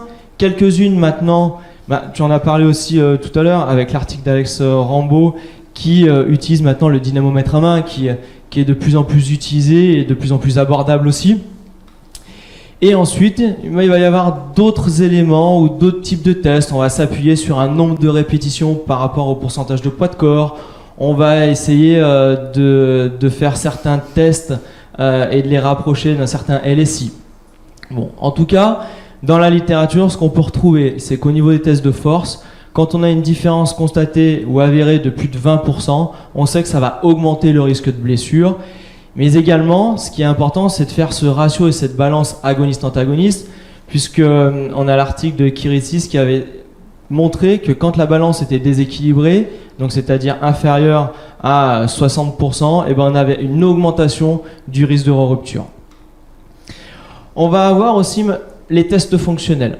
Alors, ces tests fonctionnels, on en parle de plus en plus. On les retrouve pour l'instant dans peu d'études dans la littérature. La grande majorité d'entre elles va s'appuyer sur le LSI, où on va demander à la personne, au niveau fonctionnel, d'avoir récupéré au moins 85% en comparaison du membre sain. En revanche, les tests fonctionnels utilisés seuls ne sont pas les garants d'une récupération de la force des quadriceps et des ischio-jambiers. Et après, vous allez avoir les différents tests cliniques où là, on va tester la plastie, les amplitudes articulaires, on va vérifier l'absence d'arthrose. On va regarder ou on va mesurer aussi la circonférence de la cuisse. Mais par contre, ces examens cliniques, ils ne permettent pas d'évaluer le niveau de récupération à la fois musculaire et également fonctionnel. Et après, dans les critères complémentaires qui vont s'ajouter, s'additionner à ces éléments-là, on va retrouver l'utilisation de questionnaires subjectifs, on va prendre en compte bien évidemment la notion de douleur, il va y avoir certains tests d'agilité, des tests de proprioception, des tests de qualité d'exécution de mouvement, des tests d'endurance aérobie. Par contre, en fait, on va se rendre compte qu'il y a peu d'utilisation combinée de ces différents critères. Dans la littérature, seulement 13% des études rapportent plus d'un critère utilisé pour déterminer le retour au sport. Et donc, en fait, pour quels résultats? Quels sont les résultats qu'on obtient suite à ça? Bertrand en a parlé tout à l'heure. On va avoir des taux de rupture qui vont être relativement importants, des risques de rupture dans les populations à risque jusqu'à 25%, des taux de réopération, pareil, dans la même proportion, jusqu'à 1 sur 4. Et quand on s'intéresse au taux de retour au sport, parce qu'à la base, le sportif, il se fait opérer pour ça, pour pouvoir retourner au sport et au même niveau. Et on constate que dans la population lambda, le taux de retour au niveau initial, c'est de l'ordre de 1 sur 2. Par contre, ce qui peut nous laisser espérer, c'est que quand on s'intéresse à la population sportive, là on a un taux de retour qui est beaucoup plus important. Et Gérard en a parlé avant, toute la structure et l'architecture de la prise en charge qui se fait chez les professionnels, l'idée c'est de pouvoir la développer et l'appliquer au maximum aux sportifs lambda. Donc là, je vais vous montrer 2 exemples vidéo d'une sportive et d'un sportif qui sont dans les délais temporels, qui avaient validé le test isocinétique, et par contre, quand on va leur demander de réaliser des mouvements fonctionnels, on se rend compte que là, ça devient tout de suite un petit peu plus compliqué. Là, on est sur des gestes simples, pourtant fonctionnels.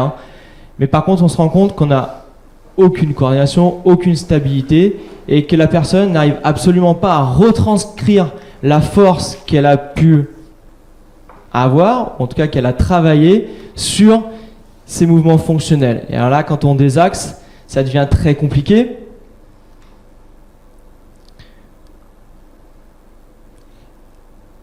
Et là, je vais vous montrer un sportif un petit peu plus confirmé, où on peut se dire, visuellement, bien sûr, si je vous le montre, c'est qu'il y a des choses à corriger, mais quand on peut le voir dans son cabinet, on peut se dire, on entend encore dire, ouais, c'est plutôt pas mal, et tu vas reprendre progressivement, et ça va s'améliorer tout seul. Sauf qu'on se rend compte que ça ne s'améliore pas tout seul, et que le temps que ça s'améliore, elle a le temps de se reblesser entre-temps. Même quand on va désaxer, on va se rendre compte qu'ici, on est plutôt stable, mais quand il va falloir combiner le déplacement et les sauts avec changement de direction, ça devient un petit peu plus compliqué pour se stabiliser. Voilà. Donc du coup, l'idée c'est de se poser la question et de se demander comment est-ce qu'on peut améliorer le processus d'évaluation du retour au sport. Et il va y avoir 2 aspects. Il va y avoir une composante psychologique et il va y avoir une composante physique. La composante psychologique, dans la littérature, ça apparaît relativement naturellement maintenant et de manière de plus en plus récurrente, c'est que la peur, c'est la première cause de non-retour au sport à un niveau sportif équivalent jusqu'à 5 ans post-opératoire. Et que 66% de ces non-retours au sport sera expliqué par la peur d'un nouvel accident ou une sensation d'insécurité. Pourtant, quand ils sont testés, ils n'ont pas de laxité, ils sont bons au test de force, mais par contre, ils ont cette appréhension. Au niveau de la composante physique, jusqu'à maintenant, on s'intéressait énormément à la capacité neuromusculaire et donc du coup la capacité analytique par l'évaluation notamment de tests isocinétiques. Et dans la littérature, depuis maintenant une quinzaine d'années, sortent des articles qui nous montrent que le contrôle neuromusculaire, lorsqu'il n'est pas maîtrisé quand on fait des mouvements dynamiques, c'est un facteur majeur de risque de lésion du croisé antérieur. Donc c'est bien un facteur qu'il va falloir évaluer, qu'il faut prendre en compte dans le process de retour au sport, en tout cas d'évaluation du retour au sport. Et il est bien évident qu'il va falloir comparer les 2 jambes et qu'il va falloir prendre en compte la puissance unipodale et ne pas tester en bipodale. L'idée, quand on a créé ce test, c'était de répondre à certaines contraintes. Bien sûr, on aurait pu créer une usine à gaz. On aurait pu faire un test qui dure 1h30 où on analyse plein de composantes. Sauf que l'inconvénient d'utiliser ce type de test, c'est que on va obligatoirement sélectionner, vous allez obligatoirement sélectionner les patients à qui vous allez faire passer ces tests. Donc l'idée, c'était de pouvoir réaliser ce test dans une durée maximale de 30 minutes qui va correspondre à un créneau habituel et classique en kinésithérapie, où on va pouvoir retrouver une évaluation psychologique, une évaluation physique, mais le plus important, ça va être de pouvoir avoir un score global. Puisque vous allez vous en rendre compte, tous les tests que nous avons choisis dans l'évaluation du retour au sport, on les retrouve dans la littérature. Ils ont tous été validés dans la littérature. Par contre, l'utilisation combinée de ces différents tests nous permet d'avoir un score global sur 100 points qui va nous permettre d'avoir une évaluation du niveau fonctionnel. La personne, vous ne lui dites pas simplement tu as 30% de déficit sur ton saut en longueur, 30% de déficit sur ton triple saut. On va lui dire tu as un score de 30 sur 100, de 40 sur 100, de 50 sur 100, de 80 sur 100. Et donc du coup, c'est dans cette idée, dans cette optique que l'on a créé le CASTART. Donc le CASTART fait partie de la batterie START de tests que l'on crée au centre athlétique en collaboration avec l'expertise des médecins et chirurgiens du centre orthopédique Santi. Donc START pour Santi Athlétique Return to Sport, et ensuite K pour knee pour l'articulation du genou, et nous développons bien évidemment d'autres tests comme le S-Start ou le Hip Start. Donc ce test a fait l'objet d'une publication dans Sport Health en juillet 2018, et nous avons eu l'honneur, et Bertrand a eu le privilège de pouvoir recevoir un prix, donc le Cisco Award, au titre de meilleur papier international sur l'année 2018, l'année dernière à Boston, aux États-Unis. Donc le test fonctionnel, le voici. Vous allez retrouver, comme je vous en parlais au préalable, d'un test psychologique. Donc pour ça, on utilise l'ACLRSI, où l'on va retrouver les 12 questions mises en place par Webster, et les tests physiques, où on va avoir une analyse qualitative de la réception d'un saut en contrebas, la propulsion unipodale bien évidemment, la qualité pliométrique dans l'axe. Au travers du side-up test, nous allons évaluer la qualité explosive et d'endurance de force de la personne. Nous allons ensuite évaluer la qualité pliométrique hors axe. Et pour terminer, et vous voyez pourquoi c'est important d'avoir aussi ce test-là, donc au travers de l'Illinois modifié, un test de vitesse avec changement de direction. Ce qui est important, c'est d'avoir des résultats, ce que je vous ai. Donc les résultats vont être répertoriés sur une seule fiche qui va être décomposée en deux parties. La première partie va être la partie de l'article et de la publication scientifique où on va retrouver le score et les différents tests, mais également une seconde partie où vous allez avoir l'analyse du travail spécifique à réaliser pour combler les déficits avec le nombre de séances préconisées. Donc là, on va un petit peu prendre un peu plus de temps pour regarder ce rapport.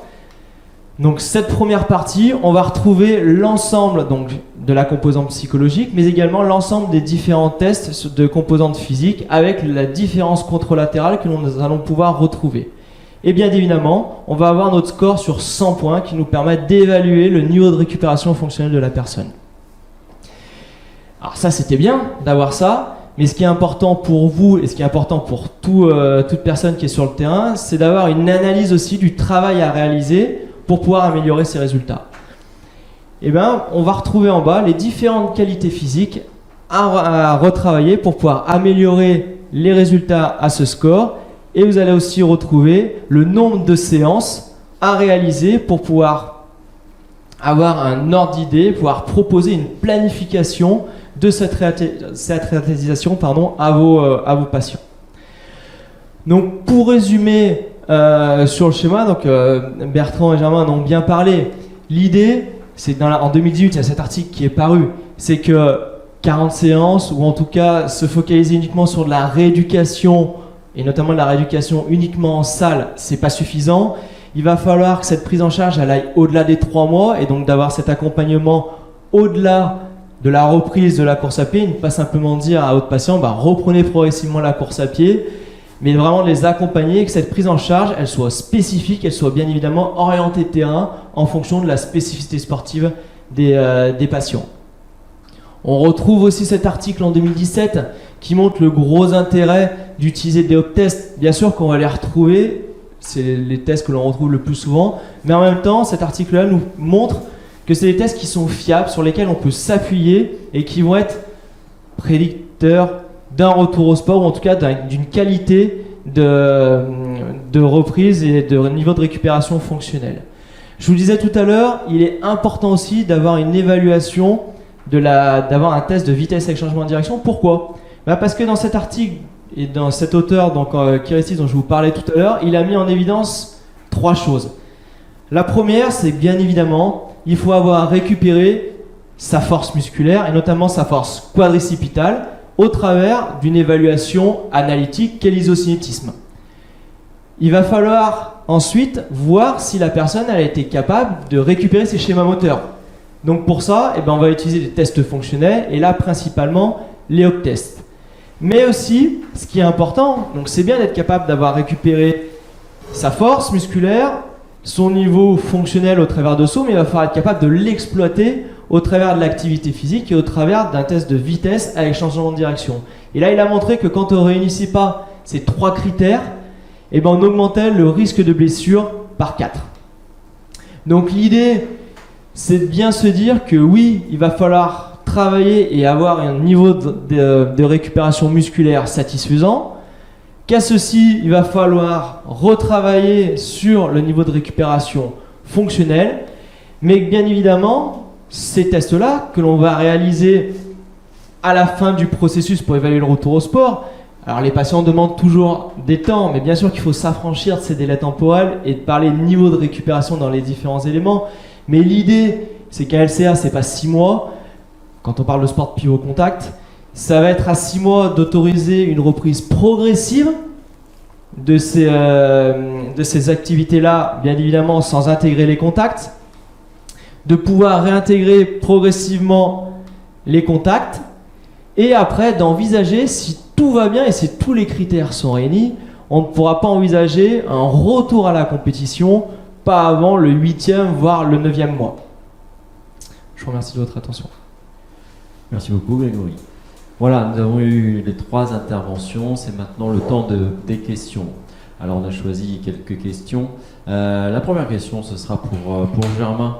On parle beaucoup de l'extension, mais finalement on parle très peu de la flexion. Est-ce que c'est normal qu'on n'insiste pas sur la récupération de cette amplitude dont pourtant on a besoin ? J'espère pas être trop radical dans ma façon de présenter les choses. La flexion, elle va revenir au fil du temps et il n'y a aucun intérêt à aller forcer sur la flexion. On a tendance à retrouver ça aussi beaucoup parce qu'on nous l'a éduqué pendant notre cursus de formation en tant que kiné. On nous parle toujours de la flexion. C'est vraiment le dernier élément sur lequel on va travailler. Enfin, une flexion, moi personnellement, alors après peut-être que Bertrand pourra peut-être en parler un peu mieux que moi, mais moi c'est pas du tout l'un de mes objectifs. De toute façon, la flexion, elle va revenir à un moment donné. Forcer en flexion, c'est une erreur. C'est une erreur très importante. Pourquoi ? En particulier si vous avez des lésions associées, des lésions méniscales associées. Quand vous allez forcer sur les flexions, à un moment donné, vous allez pouvoir recréer aussi, alors pas forcément des lésions, Bertrand en parlera beaucoup mieux que moi, mais recréer sur un genou qui est un peu difficile, délicat, depuis le début post-opératoire, éventuellement des douleurs, un process inflammatoire, et vous allez perdre du temps. Donc la flexion, c'est vraiment un élément sur lequel on n'insistera pas du tout en rééduc. Mais j'aimerais bien que Bertrand peut-être, s'il a quelque chose à dire là-dessus. Moi, je vais être radical, c'est-à-dire que la flexion, on s'en fout. J'ai opéré plusieurs milliers de patients, je pense j'ai eu peut-être moins de 5 patients qui ont eu des limitations de flexion, parce que ça n'existe pas. La flexion, elle dépend uniquement de l'épanchement. Quand vous avez un très gros genou, vous ne pouvez pas plier, et puis au fur et à mesure du temps, le genou va s'assécher, et en s'asséchant, vous allez gagner en flexion. Donc ça ne se travaille jamais.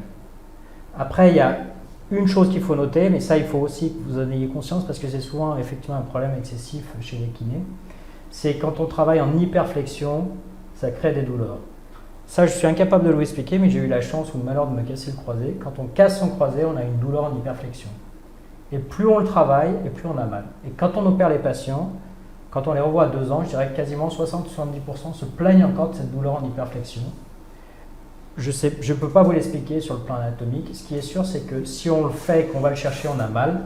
Et donc, il faut expliquer aux gens que tant qu'ils sont douloureux, il ne faut pas aller chercher cette hyperflexion, même à distance d'un croisé. Et je dirais au bout de plusieurs mois ou années, ça disparaît. Mais en tout cas, le message, c'est que la flexion ne dépend que de l'épanchement. Donc, ne la travaillez pas. Travaillez plutôt sur tout ce qui est drainage pour éviter cet épanchement, tout ce qui est cryothérapie.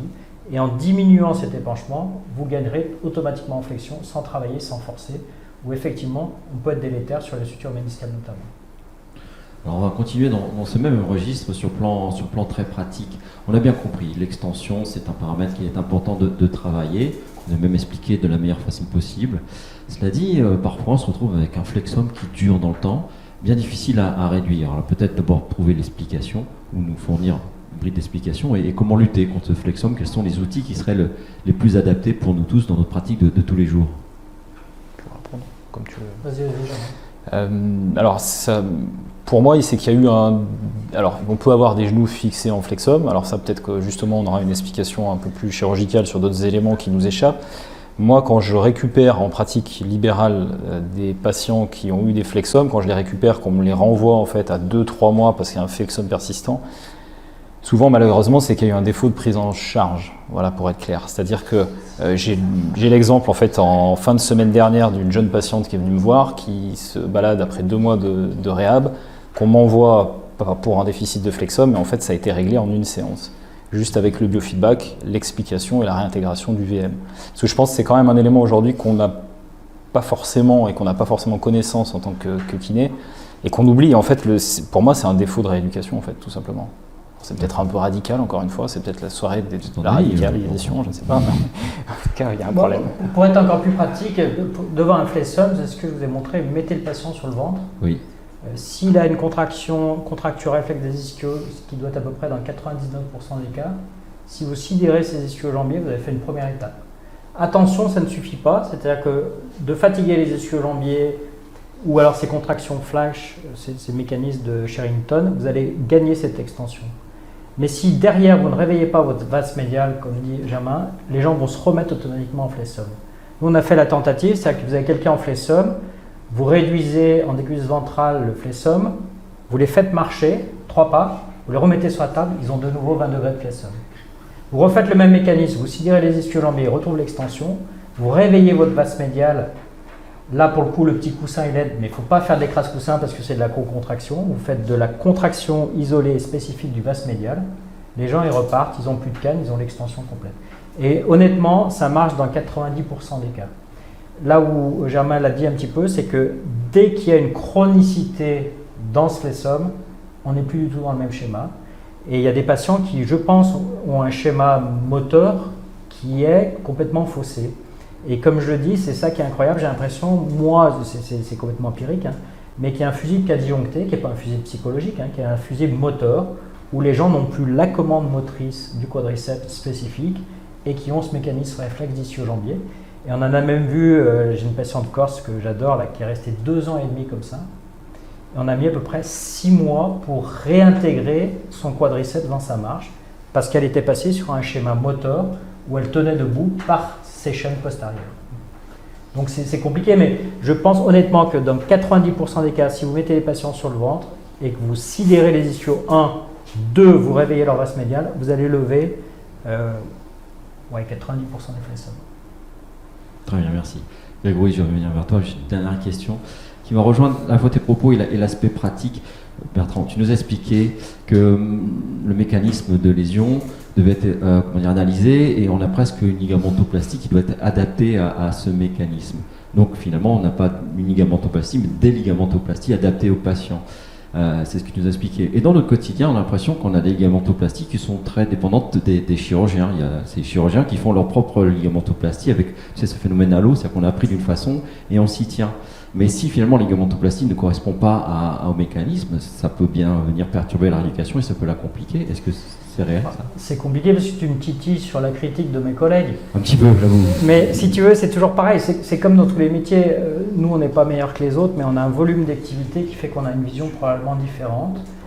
Que le fait de faire beaucoup de scientifiques, ça nous remet en question. Et je peux te dire qu'on a complètement évolué dans une pratique chirurgicale depuis 20 ans, depuis qu'on est sorti de l'université, parce qu'on s'est aperçu qu'on n'était pas bon. Et donc, je pense que la démarche de tout le monde, c'est ce qu'on fait en termes scientifiques. Scientifique, ça ne veut rien dire, mais c'est d'analyser nos résultats. Quand moi, je vois mes séries là qu'on vient de découvrir à l'instant, que dans les séries avec des reconstructions isolées, quelle que soit la greffe, on a 16% de rupture, je me dis que dans ma pratique, je vais arrêter. Et donc, le scientifique nous a permis ça, c'est-à-dire d'analyser nos résultats, de nous rendre compte, ce qui est déjà décrit en fait, hein, mais qu'on n'est pas bon et qu'il faut qu'on progresse. Donc moi je suis t'imagines bien que chez les chirurgiens c'est pareil, il y a un débat permanent sur la greffe, les tas de choses. Comme je dis toujours, je dis aux gens, présentez-moi vos résultats. C'est-à-dire qu'à partir du moment où un chirurgien fait la démarche de savoir son taux de rupture, son taux de complication, je peux te dire qu'il change d'attitude. Donc vous êtes effectivement corrélaire et forcément dans un système avec un chirurgien qui fait une pratique et donc vous allez être obligé de vous adapter à sa pratique, à sa greffe et à sa théorie ou en tout cas comme il souhaite que la rééducation soit faite, ce qui ne vous empêche pas d'être ouvert sur tout le reste. C'est-à-dire que je pense qu'il faut avoir une vision globale et que nous, la chance qu'on a, c'est comme on est très très spécifique sur un petit domaine, eh bien on peut avoir une vision plus large et en fait adapter, comme tu dis. Maintenant, la chirurgie, je dirais, c'est à la carte parce qu'on a les outils qui permettent de faire plusieurs choses, mais parce qu'on a la chance d'être ultra spécifique et parce que je pense que la démarche scientifique qu'on fait nous permet de nous remettre en question et nous rend humbles parce qu'on s'aperçoit qu'on n'est pas bon, quoi. Merci Bertrand. En plus, je crois que tu n'as fâché personne, donc c'est très bien sorti. Je vais me permettre de te poser une question. Alors, je vais la lire parce qu'elle est assez précise. C'est lié à ton intervention. Toujours, c'est ce fameux moment. À quel moment arrivez-vous à déterminer que votre sujet est apte au RTP lorsque votre test, votre CASTART est tout juste validé? Voilà. Alors après, le test du CASTART nous permet d'avoir une évaluation du niveau de récupération fonctionnelle, donc de le mesurer. D'accord ? Donc d'avoir un nombre de points attribués en fonction des tests passés et d'avoir une cartographie de la personne. Après, il va y avoir une part d'interprétation. C'est-à-dire que, alors ça c'est ce que je vous disais, il va y avoir deux parties. La partie scientifique, c'est l'article qui a été publié, qui a été récompensé, où là on obtient le score. Et ensuite, après, il va y avoir la partie d'analyse spécifique. Et cette analyse spécifique, le discours va être adapté, bien évidemment, en fonction notamment de l'activité pratiquée. Je prends un exemple. J'ai une cavalière. J'ai une cavalière, donc elle va réaliser le test. Et ce qui va lui faire défaut, ça va être le test de vitesse avec changement de direction.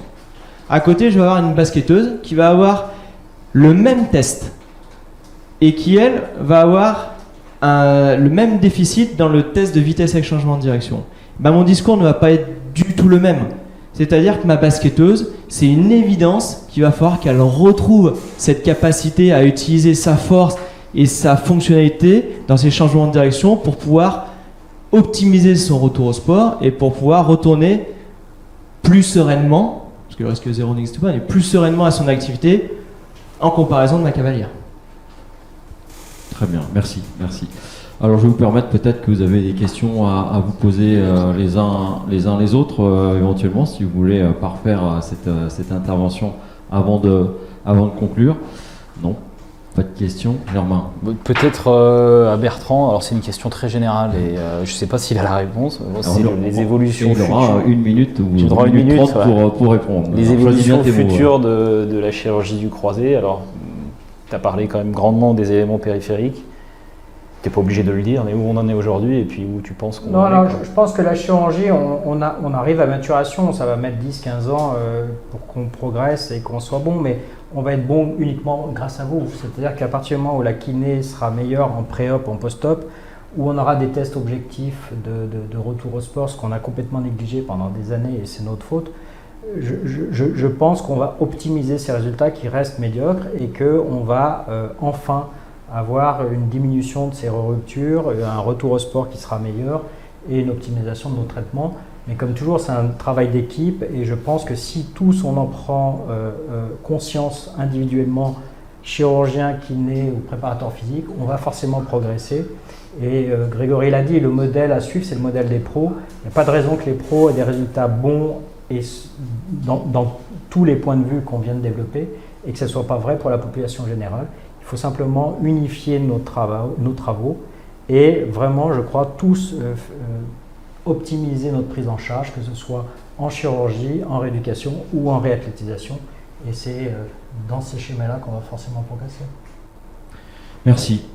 Merci à vous trois. Complémentarité, travail d'équipe, hein, vous avez vécu à travers ce troisième avec des mots constants, hein, c'est évidemment cette complémentarité, cette transversalité nécessaire. Alors évidemment, il y avait beaucoup plus de questions. Nous ne pouvons pas répondre à toutes ces questions ce soir, mais nous y répondrons au fur et à mesure. Nous avons partagé ce moment, c'est un mot que nous aimons chez Kinesport, partager, grandir, évoluer. L'évolution, nous l'avons faite aussi au cours de cette période un petit peu étrange où nous avons été forcés de se mettre à l'arrêt, mais nous avons profité de ce temps pour utiliser et créer des outils, une plateforme qui va être et qui est déjà mis en place et qui permet à nos collègues qui partagent nos formations et un moment de travail complémentaire, puisque c'est presque, je crois, 200 heures supplémentaires sous différentes formes qui permettra de compléter le travail en présentiel, le travail de formation. En tout cas, une fois de plus, merci pour cette soirée et merci à tous. On vous souhaite une excellente soirée et à très bientôt, nous l'espérons. Bonsoir.